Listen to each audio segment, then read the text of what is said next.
معزز سامعین گرامی قدر، آج انشاءاللہ تکمیل قرآن بھی ہوگی اور رمضان میں بہت سے اعمال آپ کے سامنے یکم رمضان سے لے کے آج تک رکھے۔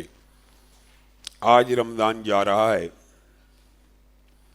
اور عموم ہماری جو نیچر اور فطرت ہے، ہم رمضانی مسلمان ہیں۔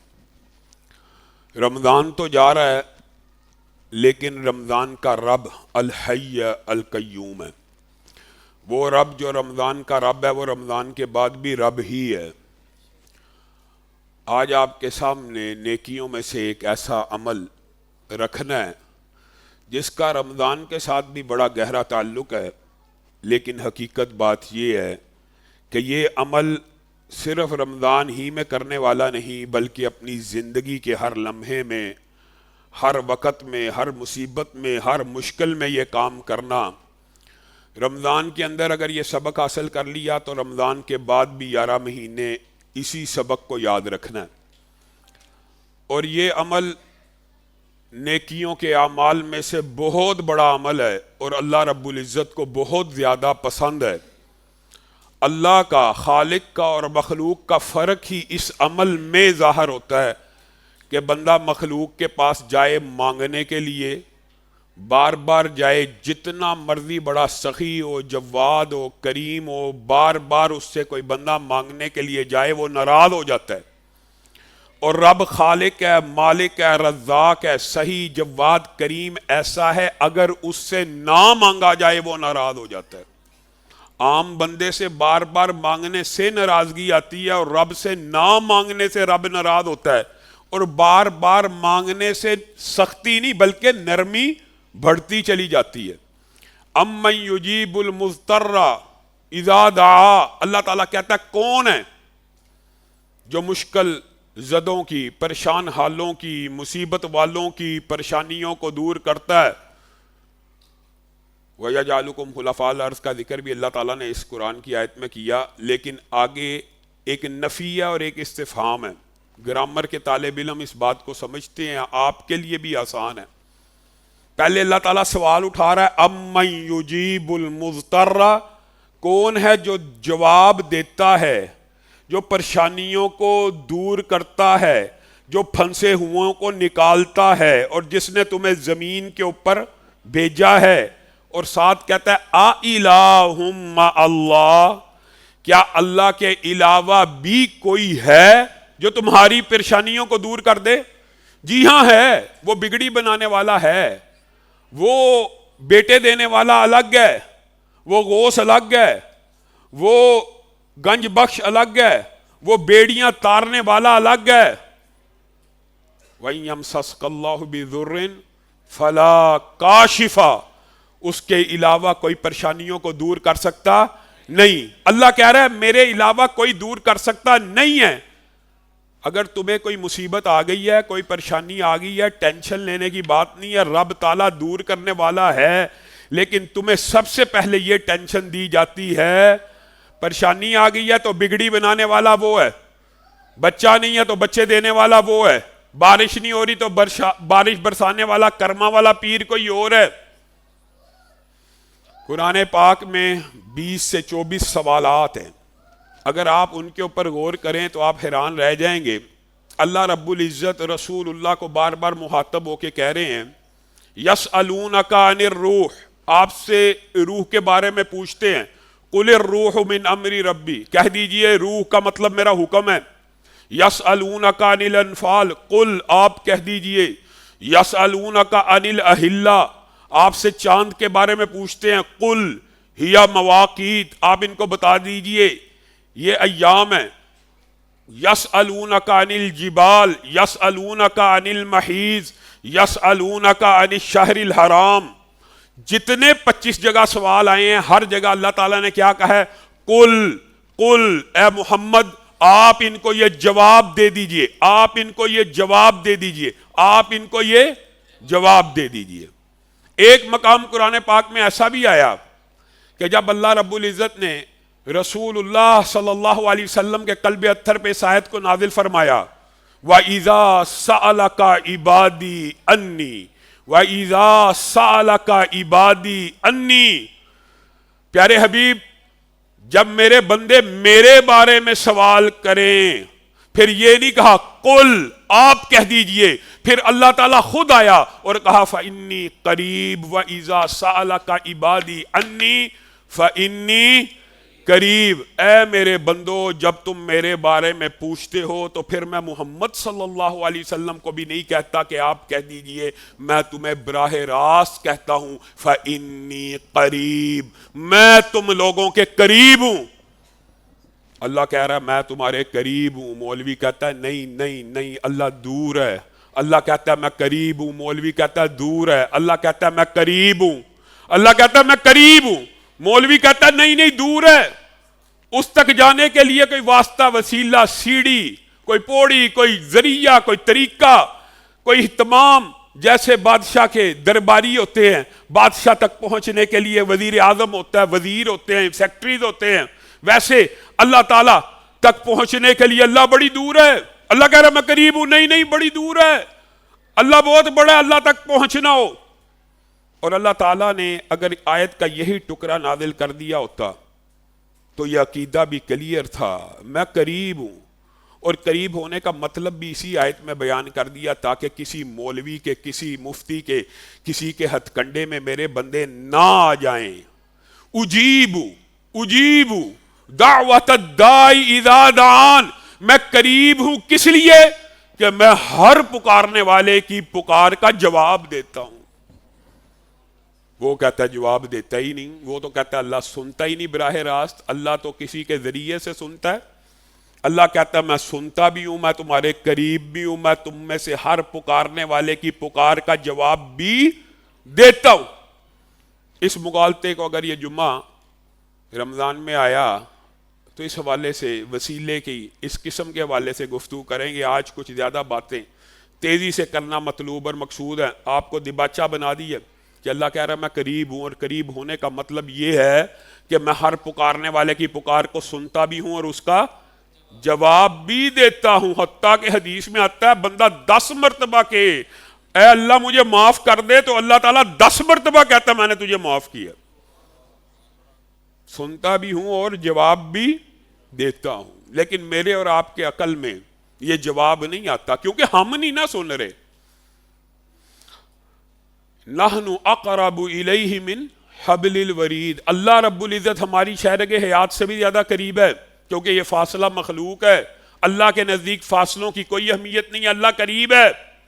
ہماری طرف سے فاصلے ہو سکتے ہیں، جہتیں ہو سکتی ہیں، لیکن اللہ رب العزت کی طرف سے یہ فاصلے کوئی نہیں ہے۔ ہمیں یہ بات سمجھ کیوں نہیں آتی؟ ہمیں یہ بات اس لیے سمجھ نہیں آتی کہ ہم نے رسول اللہ صلی اللہ علیہ وسلم کی وہ حدیث ہی نہیں سمجھی۔ اگر صرف ایک حدیث رسول اللہ صلی اللہ علیہ وسلم کی سمجھ آ جائے تو یہ چیپٹر، یہ باب، باقی 11 مہینے بھی آپ نے آج جو بات کی جا رہی ہے اس کو اپنے پلے سے باندھنا ہے۔ بسم اللہ۔ رسول اللہ صلی اللہ علیہ وسلم کی ایک حدیث کا مفہوم آپ کے سامنے رکھنا تاکہ بات سمجھ آ جائے کہ اللہ سنتا بھی ہے کہ نہیں سنتا۔ رسول اللہ صلی اللہ علیہ وسلم نے فرمایا جب بھی بندہ، اور یہ حضرت سلمان فارسی والی حدیث تو آپ سب نے سنی ہے، جب بھی بندہ اپنے ہاتھوں کو اٹھاتا ہے تو اس کا رب اتنا باحیا ہے، اتنا کریم ہے، اتنا جواد ہے، اتنا سخی ہے کہ ہر اٹھنے والے ہاتھ کو خالی لٹاتے ہوئے اسے حیا آتی ہے۔ پہلی حدیث یہ جو سب کو یاد ہے۔ دوسری حدیث یہ ہے کہ جب بھی کوئی بندہ میری بارگاہ میں آ کے سوال کرتا ہے، اور رسول اللہ اپنے صحابہ کو یہ سمجھا رہے ہیں کہ جب بھی کوئی شخص اللہ رب العزت کی بارگاہ میں آ کے سوال کرتا ہے تو اللہ تعالیٰ کے اوپر یہ گمان نہیں کیا جا سکتا کہ اللہ نے وہ سنی نہیں، یا اللہ کو پتہ ہی نہیں لگا کہ اس بندے نے دعا کی اور اللہ کو پتہ نہ لگ سکا۔ یہ ممکن نہیں ہے۔ اللہ نے وہ سنی بھی ہے اور اللہ رب العزت اس کو قبول بھی فرماتے ہیں، قبول بھی فرماتے ہیں۔ یاد رکھیے حضرت عمر کا قول ہے کہ اللہ تعالیٰ دعا کی توفیق دیتا ہی اسے ہے جس کی قبول کرنی ہو، جس کی قبول نہ کرنی ہو اللہ تعالیٰ اس کے ہاتھوں کو اٹھنے ہی نہیں دیتا، اس بندے کے دل میں اپنے رب کے سامنے ہاتھ پھیلانے کا جذبہ ہی پیدا نہیں ہوتا. وجہ یہ حدیث ہے کیونکہ رسول اللہ نے میرے اور آپ سے وعدہ کیا ہے جب بھی ہاتھ اٹھے گا اللہ سنے گا اور اللہ قبول بھی کرے گا. ہاں اس کی قبولیت کے 3 مراتب ہیں. قبول کرے گا, اللہ قبول کرے گا. رسول اللہ نے بتا دیا. تو اور میں نکمے ہیں جو اٹھاتے ہی نہیں کہ پتہ نہیں اللہ نے سننی ہے کہ نہیں سننی. اسی لیے رسول اللہ اس حدیث کو سمجھانے کے لیے باقی باتیں بھی سمجھاتے ہیں کہ بندے کی دعا اس وقت تک قبول ہوتی رہتی ہے جب تک بندہ اپنے منہ سے یہ بات نہ کہے. یہ بہت خطرناک بات ہے اور عام لوگ علماء کے پاس آ کے یہی بات کہتے ہیں. رسول اللہ صلی اللہ علیہ وسلم نے فرمایا بندے کی ہر دعا قبول ہوتی رہتی ہے, ہر دعا قبول ہوتی رہتی ہے یہاں تک کہ وہ اس کے منہ سے یہ الفاظ نہ نکل جائیں اللہ میری نہیں سنتا. جب بندے کے منہ سے یہ الفاظ نکل جاتے ہیں نا کہ اللہ میری نہیں سنتا, پھر اللہ اس بندے کی نہیں سنتا. اور جس کی اللہ نہ سنے تو لاکھ مولویوں کے پاس, لاکھ بگڑی بنانے والوں کے پاس دوڑتا پھر. جس کی اللہ نہیں سنتا اس کی کوئی نہیں سن سکتا. اور اللہ کیسے سنتا ہے؟ رسول اللہ صلی اللہ علیہ وسلم نے فرمایا, مفہوم آپ کے سامنے رکھنا تاکہ بات سمجھ آ جائے. ایک بندہ دعا کرتا ہے اے اللہ مجھے 5 لاکھ چاہیے عید سے پہلے. اے اللہ پرسوں عید ہے, کل عید ہے, مجھے 1 لاکھ چاہیے. اللہ نے نہیں سنی. بندے نے دعا کی, اللہ نے نہیں سنی.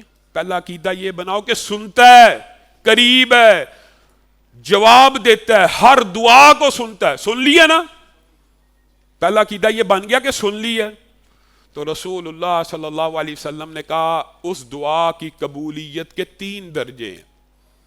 بندہ یہ کہتا ہے مجھے مفہوم رکھ رہا, بندہ یہ کہتا ہے مجھے فلاں چیز دے دے اور اللہ تعالیٰ وہ چیز دے دیتا ہے, اور بندہ سمجھتا ہے میری دعا تو بڑی اعلیٰ درجے میں اللہ رب العزت نے قبول کر لی. اور ہمارے معاشرے کا غلط العام یہی ہے, ہم یہی سمجھتے ہیں صرف وہ دعا قبول ہوئی ہے جس کا نتیجہ فی الفور ظاہر ہو جائے.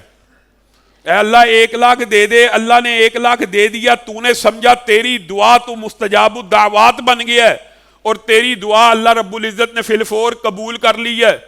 تو بڑا ہیرو بنا پھرتا ہے اور تو سمجھتا ہے یہ ہے کامیابی ہی کہ اللہ تعالیٰ دعا قبول کرے. لیکن اللہ رب العزت نے رسول اللہ کے ذریعے ہمیں یہ بات بتلائی کہ یہ دعا کا پہلا نتیجہ ہے جو بندے کی نظر میں سب سے اعلیٰ ہے اور اللہ کی نظر میں سب سے کمتر ہے. اللہ خالق ہے, اللہ مالک ہے, اللہ خزانوں والا ہے. اللہ کے نزدیک 1 لاکھ 10 لاکھ 1 کروڑ 10 کروڑ گھر گاڑی بنگلے کی کیا حیثیت ہے؟ یہ اللہ کے نزدیک سب سے کمتر درجہ ہے. پھر بندے نے دعا کی ہے اے اللہ 1 لاکھ دے 10 لاکھ دے, وہ تو نہ ملا, لیکن یوم کتابت تقدیر ایک ایسا دن تھا جس دن اللہ رب العزت نے قلم کو حکم دیا لکھ دے, قیامت تک کے احوال لکھ. اس دن تیرا میرا نام لے کے قلم نے لکھا فلاں ابن فلاں اتنے بج کے اتنے منٹ فلاں تاریخ کو اس جگہ پہ کھڑا ہوگا, ایکسیڈنٹ ہوگا, بازو کٹ جائے گا, آنکھ چلی جائے گی یا ٹانگ کٹ جائے گی. اب وہ فرشتے جن کو ان ڈیوٹیز کے اوپر لگایا ہوا ہے وہ اس دن اس تاریخ اس لمحے کو اس کا ہاتھ لینے, اس کی آنکھ لینے اور اس کی ٹانگ لینے آئے ہیں. تو دوسرے فرشتے نازل ہوئے اور انہوں نے کہا تقدیر کو بدل دیا گیا. تقدیر کو بدل دیا گیا؟ جی ہاں, جو یوم کتابت تقدیر کے دن لکھا تھا اس کی ٹانگ کٹ جائے گی. اس بندے نے کچھ ایسی دعائیں کی ہیں جس کو رب تعالیٰ نے فی الفور قبول نہیں کیا لیکن اس حادثے کو ٹال دیا ہے. اور رسول اللہ صلی اللہ علیہ وسلم نے فرمایا تمہارے نزدیک یہ پہلے سے شاید کمتر درجہ ہو لیکن اللہ کا یہ مومن کے اوپر پہلے سے بڑا احسان ہے.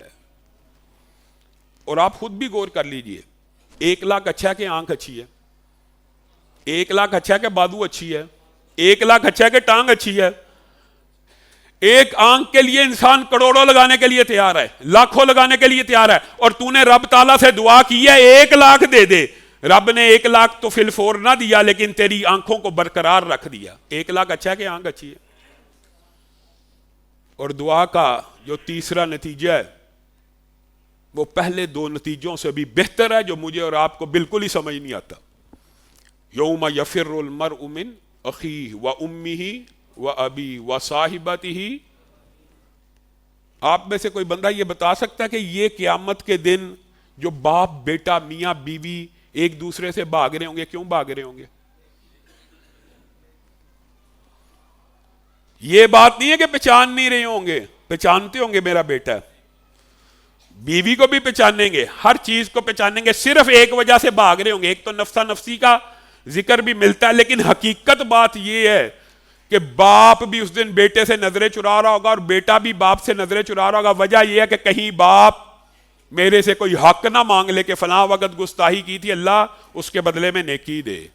اور اللہ کی قسم اس دن رشتہ دار نفسا نفسی کے عالم میں ایسے مبتلا ہوں گے کہ سگا بیٹا بھی ماں کی نیکی نہیں چھوڑے گا, ماں کی نیکی نہیں چھوڑے گا کہ میری ماں نے میرے یہ حق تلفی کیا, سگا بیٹا, اور چاہے گا اس ماں کی نیکی. اس لیے ایک دوسرے سے بھاگ رہے ہوں گے. اور قرآن کی یہ آیت تو اس سے بھی زیادہ شدید ہے کہ ایک بندہ, ہم میں سے ہر بندہ, یہ ہمارا حوال اللہ نے بیان کیا, کل قیامت کے دن جب کھڑا ہوگا نا, اس کی پتہ کیا خواہش ہوگی کہ پوری زمین بھر سونا اللہ کی بارگاہ میں پیش کر دوں اور اپنی جان بچا لوں, اور پوری دنیا کے انسان جہنم میں چلے جائیں, میں اکیلا جنت میں چلا جاؤں. ہر انسان کی یہ خواہش ہوگی, ہر انسان کی. تو ماں باپ سے کیا نیکیاں ایک دوسرے کی نہ مل جائیں. اس دن انسان کے سامنے نیکیوں کے پہاڑ آئیں گے. بل الانسان علی نفسہ بصیرہ. انسان کو اپنی نیکیوں کا علم ہوتا ہے, گناہوں کا بھی علم ہوتا ہے, ادراک ہوتا ہے. وہ ان نیکیوں کو دیکھے گا کہ گیا رب, یہ احد پہاڑ جتنی نیکی میری تو نہیں, یہ احد پہاڑ سے بڑی نیکی میری تو نہیں, یہ اتنی بڑی بلند و بالا شہر جتنی, محلات جتنی بڑی نیکیاں میری تو نہیں ہیں. اس کو کہا جائے گا ہاں دنیا میں میرے سے دعائیں کیا کرتا تھا, دنیا میں میرے آگے ہاتھوں کو پھیلایا کرتا تھا, ان میں سے بعض سن لی, بعض تیرے آنے والے حادثوں کو ٹال دیا. اب یہ وہ دعائیں باقی ہیں, نہ جو فی الفور سنی, نہ آنے والے حادثوں کو ٹالا, یہ تیرے نامہ اعمال کے اندر رکھ دی گئی ہیں تاکہ آج تیرے دن تیرے لیے کام آئیں. اللہ کی قسم ایک عجیب احساس بیدار ہوتا ہے. محدثین نے بھی جملے لکھ دیے کہ اس دن یہ نیکیوں کی بڑھوتری اور اتنی عظیم الشان نیکیوں کو دیکھ کر دنیا کا ہر انسان جو مجھ سے آپ سے یہ شکوہ کرتا ہے ہماری اللہ سنتا نہیں ہے, ہمیں اللہ دیتا نہیں ہے, ہم مانگ مانگ کے تھک گئے ہیں, ہماری مرادیں پوری نہیں ہوتی, کائنات کا ہر انسان اس دن یہ خواہش کرے گا اے کاش اللہ نے دنیا میں میری ایک بھی دعا نہ سنی ہوتی. کہاں در در کی ٹھوکریں کھا رہے ہو, تمہارا رب سنتا نہیں ہے؟ تمہیں یہ کن بدبختوں نے مغالطہ ڈال دیا, سنتا بھی ہے, جواب بھی دیتا ہے.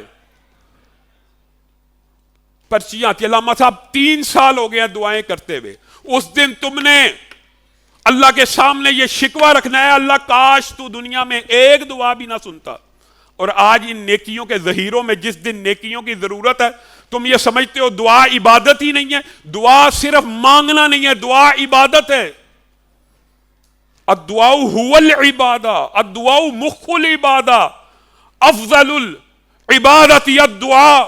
افضل ترین عبادت, نیکیوں کے کام میں سے سب سے بہترین عبادت اللہ کے سامنے ہاتھوں کو پھیلانا ہے. اور یہ صرف رمضان کا درس نہیں ہے, یہ آئندہ پوری زندگی کا درس ہے. اپنے ذہن میں یہ عقیدہ بنا لو, حضرت عمر والا محدثین نے سمجھانے میں کوئی کسر نہیں چھوڑی, میں اور آپ نکمے نکارے ہیں. اس لیے لمبی دعائیں کرنی چاہیے کہ اللہ سنتا ہے, سوائے اس بندے کی جو اللہ نے پہلے شرط بتا دی, جو یہ کہتا ہے میری نہیں سنتا, اس کی اللہ نہیں سنتا. محدثین نے لکھا ہے کہ جس طرح پانی پینے سے کیا بجھتی ہے, روٹی کھانے سے بھوک ختم ہوتی ہے نا, اس کا مطلب ہے یہ مقدر میں لکھا ہے, تقدیر ہے نا کہ پانی پیو گے تو پیاس بجھ جائے گی, روٹی کھاؤ گے تو بھوک ختم ہو جائے گی, دانا ڈالو گے تو کومپل پھونٹے گی. یہ ایک تقدیر ہے, اس کو تقدیر کہتے ہیں, مقدر میں لکھا ہوا ہے. بین اسی طرح بعین اسی طرح جو بندہ ہاتھوں کو اٹھا کر دعا کرتا ہے تقدیر میں لکھا ہے اس کی سنی جاتی ہے. تقدیر میں لکھا ہے, یہ تقدیر ہے, یہ مقدر ہے. تو جو بندہ ہاتھ اٹھا کے یہ بھی سمجھے کہ پھر بھی میری نہیں سنی جا رہی, وہ بندہ غافل ہے. اس بندے نے قرآن و سنت کو صحیح معنوں میں سمجھا ہی نہیں. پھر دعا کرو گے کہ نہیں کرو گے؟ مالک ابن دینار یہ باتیں اپنے احباب کو سنایا کرتے تھے. بسم اللہ. مالک سے ایک شخص نے پوچھ لیا, اے مالک, آپ دعا کی اتنی اہمیت فضیلت بیان کرتے ہیں, آپ کی اپنی بھی تو بہت سی دعائیں قبول ہوئی ہیں, لیکن آپ نے کبھی کسی غیر کی دعا کو بھی قبول ہوتا ہے سنا؟ مالک بن دینار کے ذہن میں کیا واقعہ آیا, اور انہوں نے کہا سنو میری بات, تم نے میرے سے میری بات پوچھی ہے, میں تمہیں ایک عام آدمی کے بارے میں بتاتا ہوں. میں بصرہ گیا, بصرہ کی مسجد کے اندر ظہر کی نماز پڑھی, لوگ دعا کریں اللہ بارش برسا. عصر کی نماز پڑھی, لوگ دعا کریں اللہ بارش برسا. مغرب کی نماز پڑھی, لوگ دعا کریں بارش برسا, بارش کا ایک قطرہ نہ اترا. عشاء کی نماز کے وقت جب لوگ سارے اپنے گھروں میں چلے گئے, ایک کالا بھدا موٹا چپٹے ناک والا گٹھے قد کا 2 کپڑوں میں ملبوس شخص مسجد میں داخل ہوا, اور اللہ رب العزت کے سامنے, میں اندھیرا تھا مجھے نہ دیکھ پایا, گڑ گڑانے لگا, اے اللہ آپ نے بارش کو اٹھا لیا اس لیے کہ آپ کے بندے آپ کی طرف رجوع کریں. اے اللہ بندے تو آئے تھے, بندے تو ظہر سے لے کے عشاء تک آپ کے سامنے دعائیں کرتے رہی, اللہ ان بندوں پہ رحم کر دے. اے اللہ ابھی کے ابھی بارش برسا دے, ابھی کے ابھی بارش برسا دے, ابھی کے ابھی بارش برسا دے. کہا تیسری مرتبہ منہ سے الفاظ ختم نہ ہوئے بارش شروع ہو گئی. کہتے میں اس بندے کے اور اللہ کے درمیان کے تعلق کو دیکھ کے حیران رہ گیا. وہ بندہ تیزی سے نکلا, بارش شروع ہو چکی تھی, اور ہنسنا اور مسکرانا شروع ہو گیا, اور ایک گھر میں جا گھسا. میں تیزی سے اس کو روکنا چاہتا تھا, نہ روک پایا, نشانی لگائی, اگلے دن میں آیا, بارش رک چکی تھی.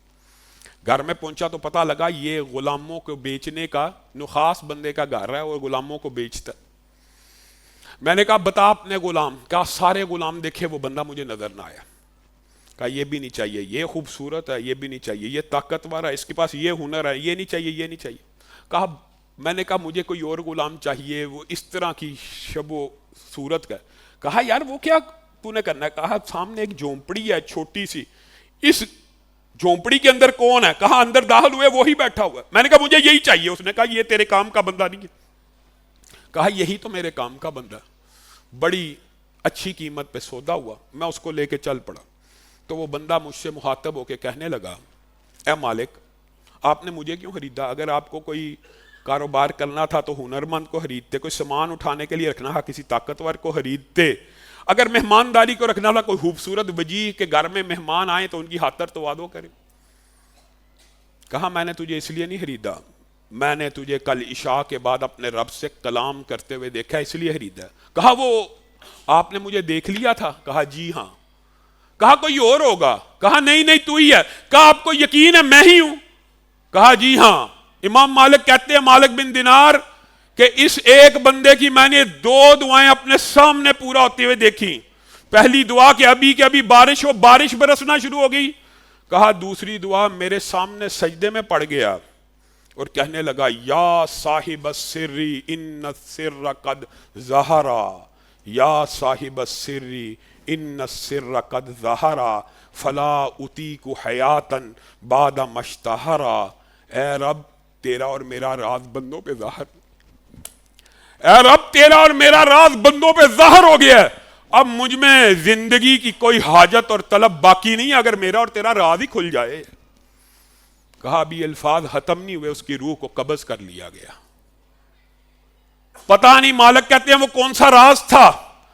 ایک انتہائی بھدی شکل کے انسان کا اپنے رب کے ساتھ کیا راز تھا کہ جب بھی ہاتھوں کو اٹھاتا تھا رب قبول کر لیتا. میں اور آپ تندرست ہیں, صحت مند ہیں, میرے اور آپ کا اپنے رب کے ساتھ یہ راز کیوں نہیں ہے؟ اس کے اوپر غور کیجئے.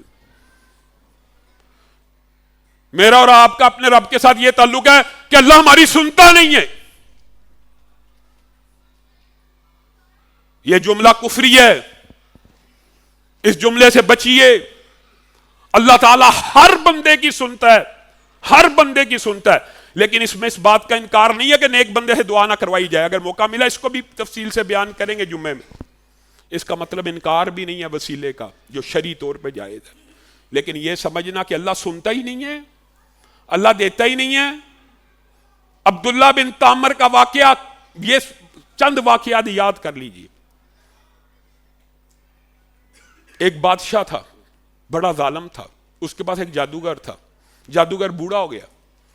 جب وہ بوڑھا ہو گیا وہ کہنے لگا, اے بادشاہ اب میں بوڑھا ہو گیا ہوں, آپ کی خدمت مزید انجام نہیں دے سکتا, مجھے کوئی نوجوان لڑکا دیجئے, اس کو میں اپنا سارا علم سکھا دیتا ہوں. بادشاہ نے عبداللہ بن تامر کو حکم دیا کہ اس سے سیکھ لے جادو. عبداللہ بن تامر اس سے جادو سیکھنے جاتے تو رستے میں ایک راہب کا گھر بھی تھا, عیسائی راہب کا, وہ بھی ان کو بٹھا لیتا.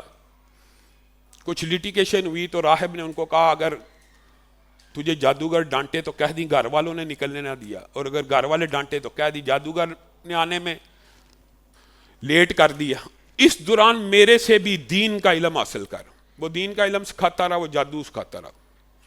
سیکھتے سیکھتے سیکھتے سیکھتے ایک دن عبداللہ بن تامر باہر نکلے تو راستے میں ایک بہت بڑا اژدہا کھڑا ہے اور لوگوں کا رستہ بند ہو گیا, لوگ آنے جانے سے قاصر ہو گئے ہیں. رستے کے اندر اژدہا کھڑا ہے اور ان کی طرف دیکھ کے پھنکار رہے.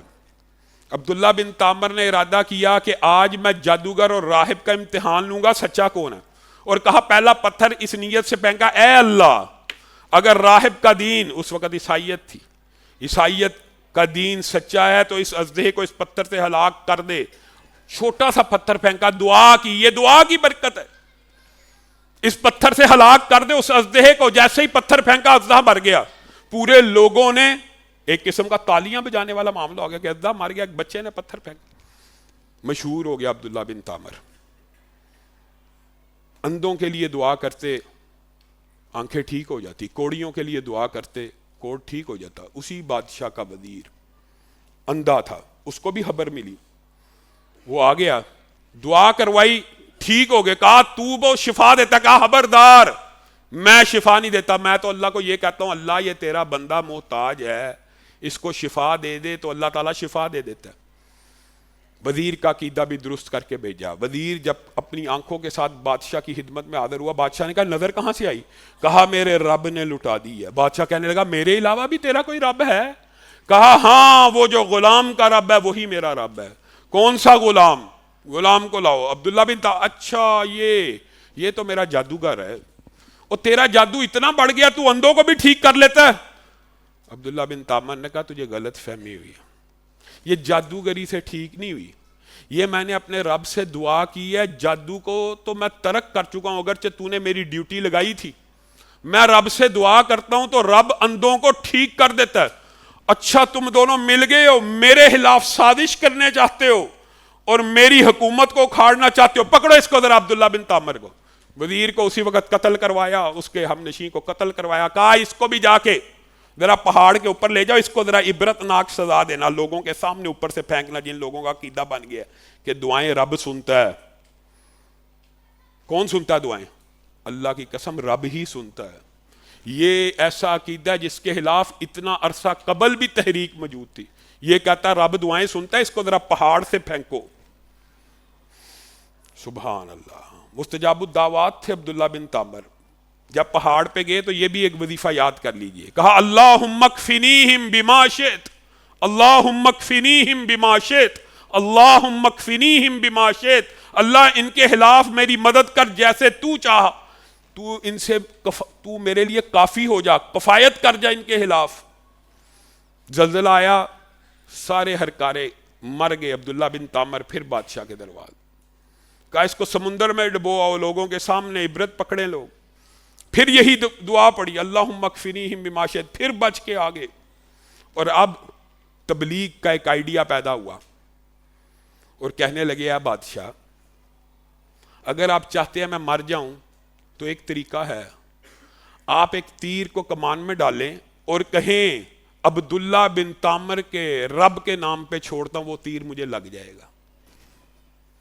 بادشاہ نے ایسا ہی کیا, اس کی عقل پہ پردہ ایسا تھا, مجمع کو اکٹھا کیا اور کہا عبداللہ بن تامر کے رب کے نام سے میں یہ تیر پھینکتا ہوں. جیسے ہی چھوڑا ان کی کن پٹی پہ لگا, وہ شہید ہو گئے. پورے کا پورا مجمع اور عوام جن کو خوف زدہ کرنے کے لیے وہ شہید کرنا چاہتا تھا, وہ سارے کے سارے مسلمان ہو گئے کہ ہم عبداللہ بن تامر کے رب کے اوپر ایمان لے کے آ گئے. قتل اصحاب الاخدود النار ذات الوقود اذ هم علیہا قعود وهم علی ما یفعلون بالمؤمنین شہود. اللہ تعالیٰ نے عبداللہ بن تامر اور اس بادشاہ کا ذکر قرآن پاک میں کر دیا کہ اس بادشاہ بدبخت نے پھر خندقیں کھدوائیں, اور وہ سارے کا سارا مجمع چونکہ ایمان لے آیا تھا تو ان کے لیے آگ کی خندقیں کھدوائی اور ان کو کہا آگ میں خود کود جاؤ. ایک ماں دودھ پیتے بچے کو لے کے کودنے لگی تو جھجک گئی کہ بچہ چھوٹا سا آگ میں جل جائے گا. تھوڑی سی رکاوٹ آئی تو بچہ بول اٹھا, اے ماں یہ آگ نہیں جنت کا باغ ہے, اے ماں یہ آگ نہیں جنت کا باغ ہے, کود جا. اکیلے عبداللہ بن تامر کی کتنی دعائیں اللہ رب العزت نے قبول کی. اور حضرت عمر کے بات آئی ہے تو بتاتا ہوں, حضرت عمر کے دور میں ان کی قبر کشائی بھی ہوئی, اور ان کی قبر کے اندر سے جب ان کو نکالا گیا انہوں نے ایک ہاتھ ماتھے پہ رکھا ہوا تھا. جب اس ہاتھ کو اٹھایا گیا تو خون کا فوارہ پھوٹا تو حضرت عمر کو پتہ لگا. انہوں نے کہا یہ تو عبداللہ ابن تامر ہی کی قبر ہے, ان کی قبر کو بند کر دیا جائے اور مکس کر دیا جائے تاکہ بعد میں کوئی اس کو عیدگاہ نہ بنا لے. عبداللہ بن تامر کس کی طرف بلا رہے ہیں بادشاہ کے سامنے؟ دنیا کا سب سے جلیل القدر پیغمبر رسول اللہ صلی اللہ علیہ وسلم کے بعد کون ہے؟ کون ہے؟ حضرت ابراہیم. ایسا جلیل القدر نبی اور رسول ہے کہ جس کے آ جانے کے بعد اللہ رب العزت نے کوئی ایک بھی نبی ان کی اولاد سے باہر نہیں بھیجا. وہ جب بیمار ہوتے ہیں نا, وہ جب مشکلات کا شکار ہوتے ہیں تو وہ کہتے ہیں وَإِذَا مَرِضْتُ فَهُوَ. جب میں ابراہیم بھی بیمار ہوتا ہوں تو شفا کون دیتا ہے؟ وہ موسیٰ جو جلیل القدر پیغمبر ہیں اور رسول ہے, جب ان کو بھوک لگتی ہے تو وہ کیا کہتے ہیں؟ ربی انی لما نزلت الیہ من خیرن. میں موسیٰ اللہ کے رب کا, اللہ کے در کا فقیر ہوں. نبی جس رب کے منگتے ہو, تم در در کے منگتے ہو, تم در در کے منگتے ہو. نبی اور رسول بھی مشکل کے وقت کس کو پکارتے ہیں؟ اور خود رسول اللہ صلی اللہ علیہ وسلم کی زندگی کے اوپر آپ کبھی غور کیجئے. میدان عرفات ہے, اللہ اکبر. باقی نبیوں نے بھی عاجزی کا اظہار کیا, لیکن اللہ کی قسم میدان عرفات میں جو رسول اللہ نے عاجزی کا اظہار کیا, انا الباعث الفقیر. اور جو الفاظ ہیں اگر میں ٹرانسلیشن کروں تو شاید توہین کا پرچہ ہو جائے. اے اللہ تو دیکھ رہا ہے, میں باعث بھی ہوں, میں فقیر بھی ہوں, میں ایسا بھی ہوں, میں اپنی ناک کو رگڑتا ہوں. کون کہہ رہا ہے؟ محمد الرسول اللہ صلی اللہ علیہ وسلم کہ اللہ خالق ہے, باقی جمیع کائنات مخلوق ہے, اور مخلوقات میں سے سب سے افضل کون ہے؟ محمد الرسول اللہ. وہ کائنات کی سب سے افضل ہستی اس رب کے در کے اوپر ماتھا ٹیک کے کہہ رہی ہے, اے اللہ میں آپ کے سامنے اپنے ناک کو رگڑ رہا ہوں, مجھے دیجیے, مجھے دیجیے, مجھے دیجیے. مجھے اور آپ کو جانا چاہیے درباروں پہ, حجر کے سامنے, شجر کے سامنے, در در کی ٹھوکریں کھانے. مشکل کشا, حاجت روا, بگڑیاں بنانے والا ایک اللہ ہے, اللہ کے علاوہ کوئی نہیں ہے. نبیوں کو بھی آپ کہتے ہیں نبیوں سے مانگ لو, نبی بھی مانگتے ہیں تو رب تعالیٰ سے مانگتے ہیں. نبیوں سے مانگ لو, ولیوں سے مانگ لو, اللہ نہیں سنتا. اللہ کی قسم یہ حدیث ہے, یہ مولویوں کی بنائی ہوئی بات نہیں ہے. اللہ اس وقت تک سنتا رہتا ہے جب تک یہ بدبخت یہ نہیں کہتے اللہ نہیں سنتا. کتنی عام فہم عقیدے کی بات ہے. آپ کو پڑھایا ہی یہ جاتا ہے اوے اللہ نہیں سنتا, ادھر ذریعے سنتا ہے, ادھر ذریعے سنتا ہے, ادھر ذریعے سنتا. اور اللہ تعالیٰ سنتا کیسے؟ یہ بھی ایک عجیب بات ہے. بندہ یہ سوچے کہ میں اس کے پاس جاؤں, اللہ کے پاس کوئی کمی آ گئی ہے, پھر بندہ سوچے یار میں چھوٹی سی چیز اللہ سے مانگوں تو یہ شاید میری تحقیر ہے. صحابہ کہتے ہیں اللہ کی قسم رسول اللہ صلی اللہ علیہ وسلم نے ہمیں ایسی نصیحت کی ہے، ایسی تربیت کی کہ ہمارے ذہنوں میں یہ بات گھول کر پلا دی کہ اگر تمہیں جوتی کا تسمہ بھی چاہیے تو رب سے مانگو، جوتی کا تسمہ بھی چاہیے تو رب سے مانگو۔ او یار اتنی چھوٹی چیز ہے، ہونے دے واسطے رب کو لو دعا کریے۔ جوتی کا تسمہ بھی ٹوٹ جائے تو رب سے مانگو۔ اور قربان جائیں، وسیلے کے باب کے اندر بھی بہت سی باتیں ہیں جو تفصیل طلب ہیں، لیکن صرف کچھ صحابہ کا رسول اللہ صلی اللہ علیہ وسلم کے ساتھ راز کا معاملہ بھی تھا۔ ایک مرتبہ حضرت ابو بکر گر گئے زمین پہ، تو ان کے غلام نے ہاتھ کو آگے بڑھا لیا۔ اللہ کی قسم یہ شرک نہیں ہے، مدد کرنا، ما تحت الاسباب، ایک دوسرے کی ہیلپ کرنا، اس کو کنفیوز کر کے آپ کو مغالطہ ڈالا جاتا ہے کہ اگر اے صحیح ہے تو او کیوں نہیں صحیح ہے۔ ما تحت الاسباب اور ما فوق الاسباب میں فرق ہوتا ہے۔ لیکن سنیے ما تحت الاسباب کے اندر بھی عقیدہ ابو بکر کا، گر گئے، غلام نے ہاتھ آگے کیا اٹھانے کے لیے، ابو بکر نے کہا اس ہاتھ کو پیچھے کر لے۔ کہا کیوں؟ کہا میں نے محمد صلی اللہ علیہ وسلم کے ہاتھ پہ یہ بیعت کی ہے کہ یہ ہاتھ کسی غیر کے سامنے کبھی نہیں اٹھے گا، تو در در کے ٹھوکرے کھا لے۔ حالانکہ یہاں پہ ہاتھ میں دینا جائز تھا کہ نہیں تھا جائز؟ کہا پیچھے کر لے۔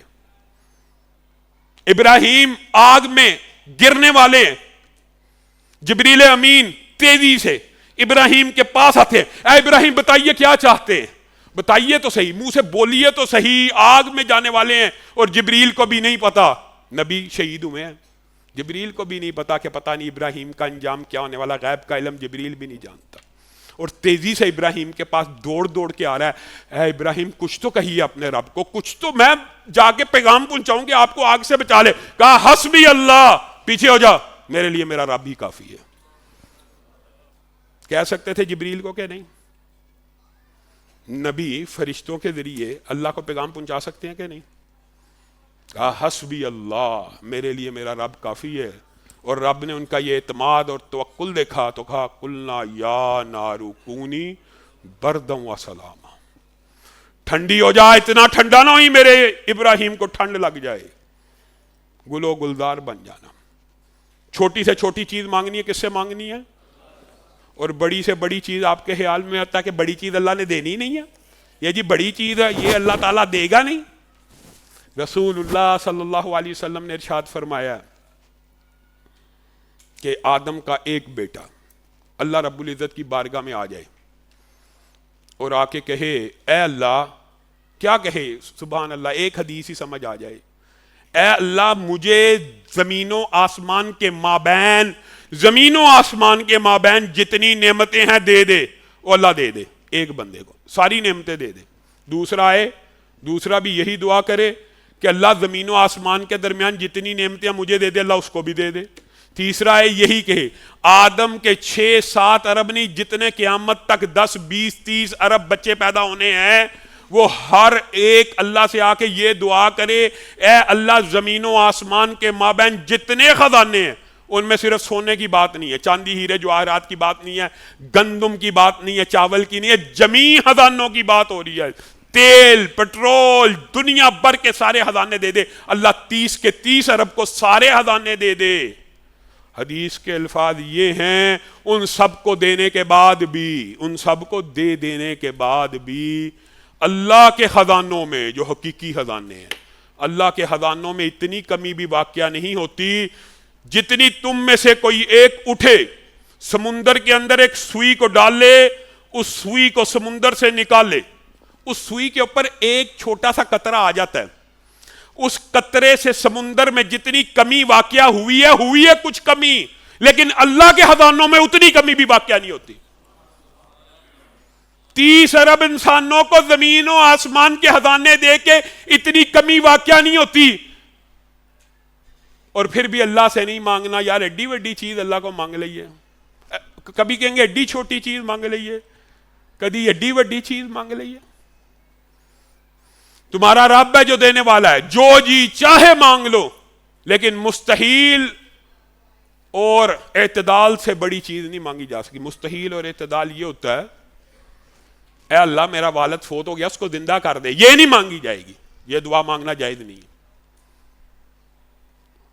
جو مستحیل چیزیں ہیں، جو اعتدال سے نکلی ہوئی چیزیں ہیں، وہ نہیں، جب تک زندہ یہ دعا کی جائے گی اللہ تعالیٰ میرے باپ کو کینسر سے بچا، اللہ بچا سکتا ہے، لیکن جب روح کو قبض کر دیا جائے پھر بندہ دعا مانگنا شروع کر دے کہ اللہ تعالیٰ اب یہ قبر میں جا چکے ہیں تو ان کو واپس لیا گھر، یہ دعائیں نہیں ہیں، یہ اپنے ساتھ ظلم ہے، یہ حد سے زیادہ تعدی ہے۔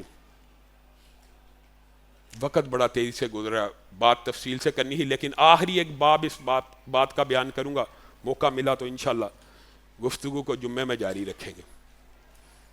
دعا میں بھی کرتا ہوں، دعا آپ بھی کرتے ہیں، لیکن ہماری دعاؤں میں خود غرضی بہت ہوتی ہے، اپنے لیے مانگتے رہتے ہیں، اپنے لیے مانگتے رہتے ہیں، اپنے لیے مانگتے رہتے ہیں۔ دعا کا ایک نہایت اہم باب دعا کی قبولیت میں لوگوں کے لیے دعا کرنا ہے۔ اللہ کی قسم اگر بندے کو پتہ چل جائے کہ لوگوں کے لیے دعا کرنے کا کیا نتیجہ ہے تو بندہ اپنے لیے دعا کرنا ہی چھوڑ دے۔ کیا مطلب ہے اس بات کا؟ اس بات کا مطلب یہ ہے جب کوئی بندہ دعا کرتا ہے نا، اے اللہ مجھے 1 لاکھ دے، مجھے 10 لاکھ دے، اللہ سنتا ہے، عقیدہ یہ بن گیا، اللہ تک پہنچ گئی، اللہ تعالیٰ کس درجے میں قبول کرتا ہے اللہ کی مرضی ہے۔ لیکن ایک بندہ جب دعا کرتا ہے کہ اے اللہ یونس صاحب کو، اے اللہ ثاقب صاحب کو، اے اللہ خلیل صاحب کو یہ دے دے، تو ساتھ ہی اللہ کے حکم سے آسمان سے ایک فرشتہ اتر آتا ہے جو دعا کرنے والے کے سرانے آ کے کھڑا ہو جاتا ہے۔ بندہ کہتا ہے اے اللہ یونس صاحب کو 10 لاکھ دے دے، وہ فرشتہ کہتا ہے اے اللہ یونس صاحب کو تو جو تو نے 10 لاکھ دینا ہے دے، لیکن اس بندے کو بھی 10 لاکھ دے دے۔ بندے کی دعا تو پتہ نہیں کس درجے میں قبول ہونی ہے، اس کی دعا جو اللہ کے حکم سے نازل ہوا ہے، اس کی دعا کی قبولیت میں کوئی شک ہے؟ کس کے حکم سے نازل ہوا ہے؟ اللہ کے حکم سے نازل ہوا۔ کس سے مانگ رہا ہے؟ اللہ سے۔ کیا مانگ رہا ہے؟ جو اللہ نے بتایا ہے، جو اللہ نے سکھایا ہے۔ اس لیے کہا جاتا ہے کہ والد کی دعا اپنے بیٹے کے حق میں قبول ہوتی ہے، لوگوں کی دعا لوگوں کے حق میں، نیک لوگوں کی دعا عام لوگوں کے حق میں، والدین کی دعا بچوں کے حق میں، بیوی کی دعا خاوند کے حق میں، روزہ دار کی دعا گرد و نواح کے حق میں، ہمسائے کی دعا ہمسایوں کے حق میں۔ کس لیے قبول ہوتی ہے؟ اس وجہ سے قبول ہوتی ہے۔ حضرت ابو درداء کے ایک صحابی عمرے پہ جا رہے ہیں، وہ حضرت ابو درداء کے گھر کی زیارت کے لیے آئے کہ ابو درداء سے مل کے جاؤں، سنت بھی ہے۔ تو حضرت ابو درداء گھر نہیں تھے، ام درداء گھر پہ موجود تھی۔ ام درداء کو انہوں نے بتایا میں جا رہا ہوں عمرہ حج پہ، تو ابو درداء کو سلام کہنے آیا ہوں۔ کہنے لگی رک جا، جب تو عمرے پہ جائے تو میرے لیے دعا کرنا، کیونکہ میں نے رسول اللہ صلی اللہ علیہ وسلم سے یہ حدیث سنی ہے جو بھی میں نے آپ کو سنائی ہے کہ جب بھی بندہ کسی بھائی کے لیے دعا کرتا ہے تو ایک فرشتہ آتا ہے اور اس کے لیے بھی وہی دعا کرنا، جتنی دیر تو دعا کرے گا اتنی دیر وہ فرشتہ تیرے لیے دعا کرے گا، تیری مرضی ہے جتنی مرضی لمبی کر لے۔ یہ حدیث سن کے باہر نکلے تو سامنے سے ابو درداء بھی آ رہے، اور ابو درداء کو کہنے لگے میں آپ سے ملنے کے لیے آیا تھا، اب میں عمرے پہ جا رہا ہوں۔ تو ابو درداء بھی یہی حدیث ان کو پکڑ کے سنانے لگے۔ تو کہا یہ حدیث تو میں ماجی سے سننا آیا ہوں، آپ مجھے اس کا کوئی فائدہ بھی بتا دیجیے، حدیث تو میں سننا آیا ہوں۔ تو حضرت ابو درداء نے کہا پھر سن لے اس کا فائدہ، میرے 360 دوست ہیں، 360 دوست، اور مجھے ان میں سے ہر ایک کا نام بھی آتا ہے، اور مجھے اپنی زندگی میں جب بھی کسی چیز کی حاجت اور طلب ہوتی ہے میں نے اللہ کی قسم کبھی اپنے لیے مانگی نہیں، میں ہاتھ کو اٹھاتا ہوں اور ان 360 بندوں کا نام لے کے دعا کرتا ہوں اللہ تعالیٰ انہیں وہ چیز عطا کر دے، ہاتھ نیچے نہیں جاتے، وہ چیز میرے پاس آ چکی ہوتی ہے۔ لوگوں کے لیے دعا مانگنا بڑے ظرف کی بات ہے، لیکن اس کے اندر فائدہ اپنا ہے۔